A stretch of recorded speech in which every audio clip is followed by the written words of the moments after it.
नमस्कार। Life science classes में आप सभी का स्वागत है। छात्रों, इस वीडियो में हम NMMS यानी राष्ट्रीय आय एवं योग्यता आधारित छात्रवृत्ति योजना परीक्षा 2024-25 के बारे में विस्तृत रूप से जानकारी प्राप्त करेंगे।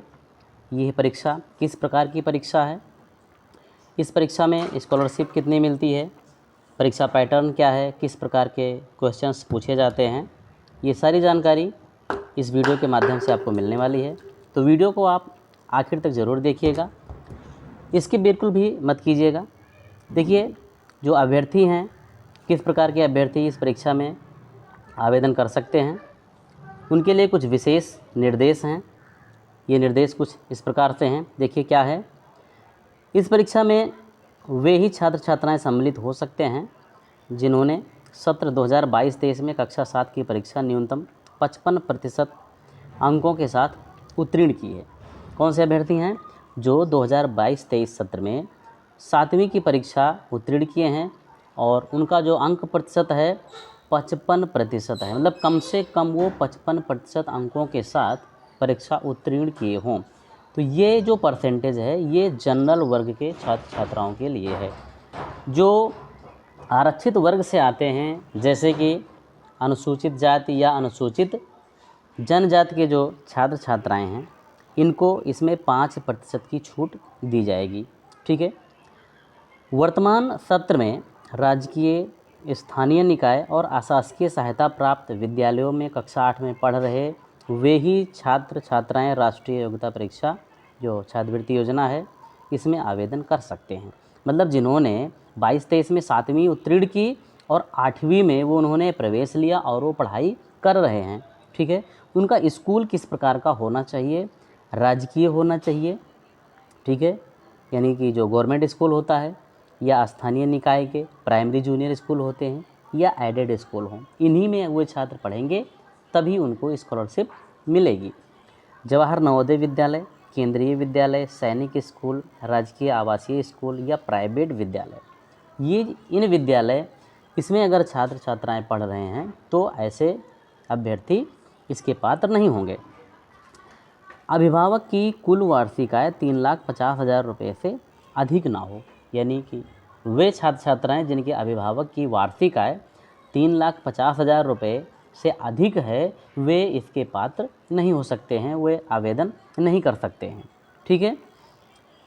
जो अन्य पिछड़े वर्ग या अनुसूचित जाति, अनुसूचित जनजाति, स्वतंत्रता संग्राम सेनानी के आश्रित शारीरिक रूप से चुनौतीग्रस्त अभ्यर्थी द्वारा आरक्षण संबंधी तहसीलदार सक्षम अधिकारी द्वारा निर्धारित प्रारूप पर निर्गत प्रमाण पत्र पर ऑनलाइन आवेदन के साथ अपलोड करना अनिवार्य है। देखिए, जो अभ्यर्थी आरक्षित वर्ग से आते हैं, चाहे वो पिछड़े वर्ग के हों, अनुसूचित जाति से हों, अनुसूचित जनजाति से हों, या स्वतंत्रता संग्राम सेनानी के आश्रित हों, या शारीरिक रूप से चुनौतीग्रस्त हों, मतलब विकलांग अभ्यर्थी हों, उनको अपना प्रमाण पत्र शामिल करना आवश्यक है। प्रमाण पत्र कहाँ का होना चाहिए?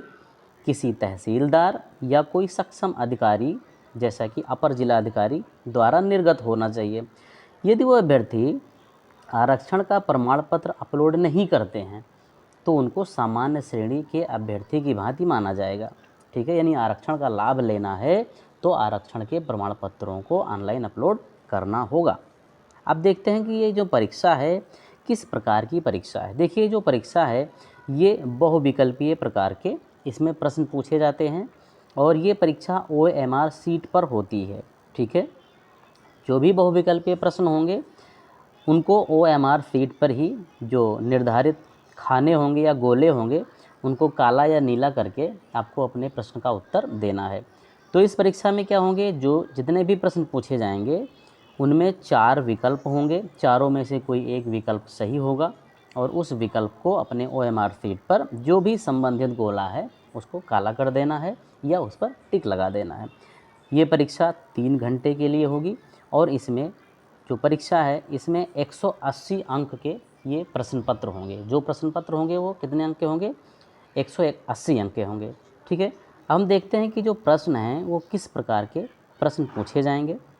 जो प्रश्न पत्र होगा 180 नंबर का होगा, 3 घंटे की परीक्षा होगी, एक ही पाली में होगी और उस प्रश्न पत्र में 2 भाग होंगे। देखिए, भाग आ और भाग बा, मतलब ए और बी भाग होंगे।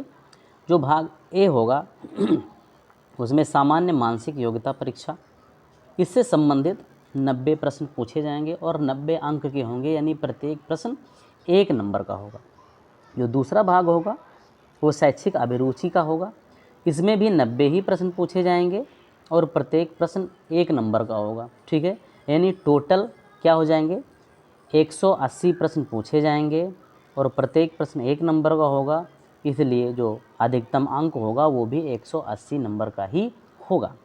जो दूसरा सेक्शन है शैक्षिक अभिरुचि परीक्षण, इसमें क्या क्या होगा, देखिए इसमें विज्ञान से प्रश्न पूछे जाएंगे, 35 प्रश्न विज्ञान से आएंगे, 35 प्रश्न सामाजिक विज्ञान से आएंगे और 20 प्रश्न इनके गणित विषय से आएंगे। ठीक है, विज्ञान में क्या क्या होगा, भौतिक विज्ञान, रसायन विज्ञान, जीव विज्ञान।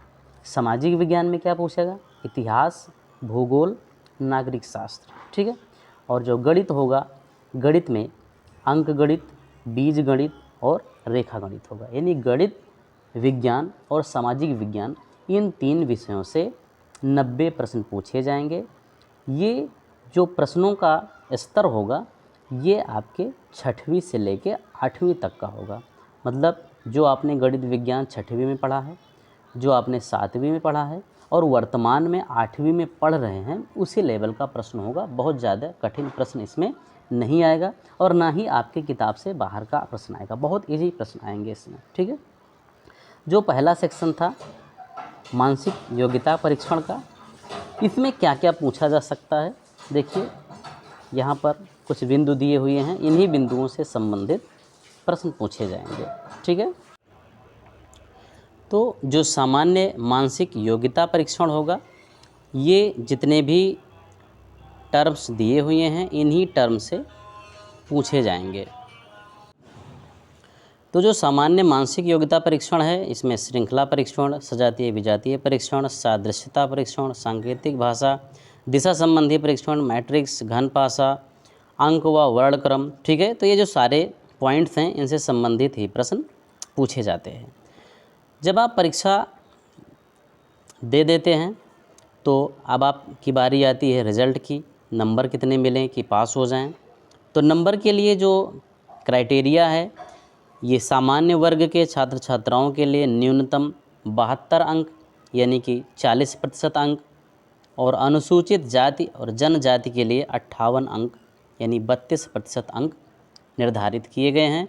इतने प्रश्न जो आपके अंक आते हैं तो आप पास हो सकते हैं। ठीक है, पास होने का मतलब ये बिल्कुल नहीं है कि आपको छात्रवृत्ति मिलनी शुरू हो जाएगी, इसके लिए अलग से मेरिट लिस्ट बनेगी। अगर मेरिट लिस्ट में आपका नाम आता है तो आपको छात्रवृत्ति के रूप में 1000 रुपये प्रति माह दिए जाएंगे। ये छात्रवृत्ति 4 वर्षों तक मिलेगी, यानी कि कुल 48 माह मिलेगी। 48 माह में आपको 48,000 रुपये छात्रवृत्ति दी जाएगी। ठीक है, अब छात्रवृत्ति आपको मिलेगी कैसे, उसकी प्रक्रिया क्या है। तो जब आप परीक्षा पास कर लेते हैं, 9th में अध्ययनरत फ्रेश तथा कक्षा 10, 11, 12 में अध्ययनरत नवीनीकरण हेतु आहर लाभार्थियों को छात्रवृत्ति क्लेम करने हेतु इस वेबसाइट पर अपना डाटा स्वयं अपलोड करना होगा। यानी आप पास हो जाओगे तो scholarship.gov.in पर अपना डाटा अपलोड कर दोगे।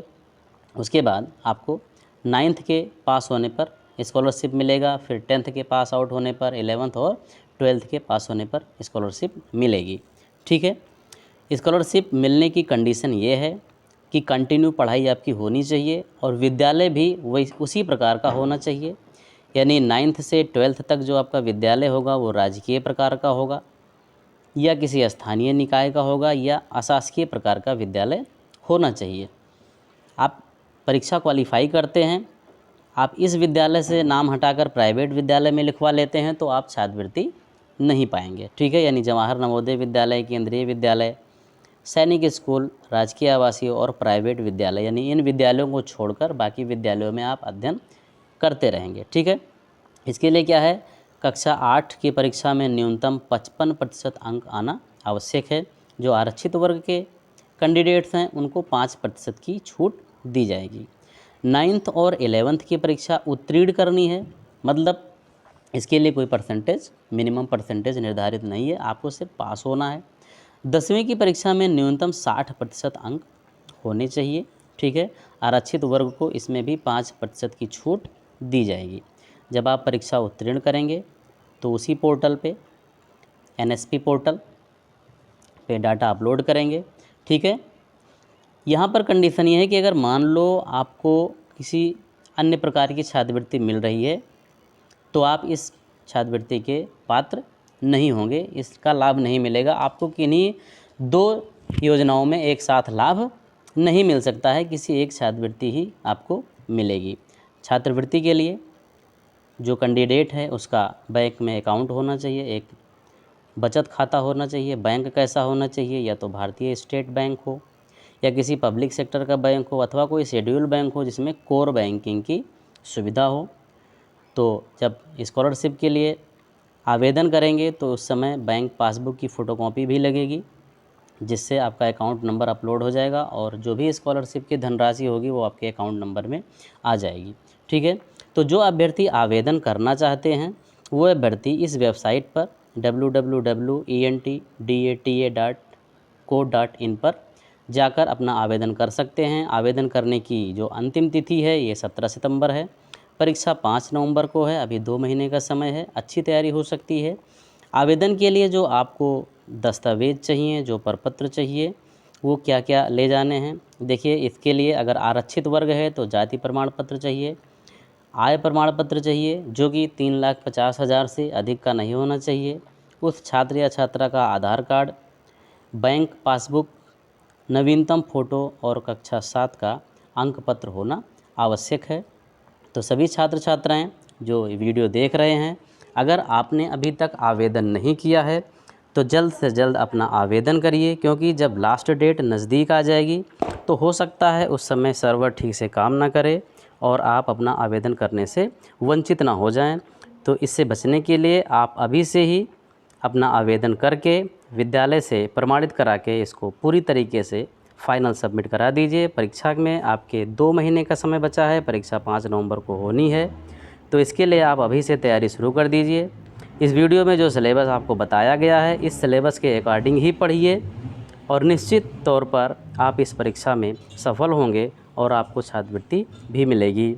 तो इस वीडियो को ज़्यादा से ज़्यादा अपने दोस्तों में शेयर भी कीजिए और अगर आप हमारे चैनल पर नए हैं तो चैनल को सब्सक्राइब कर लीजिए। मिलते हैं अगले वीडियो में। नमस्कार।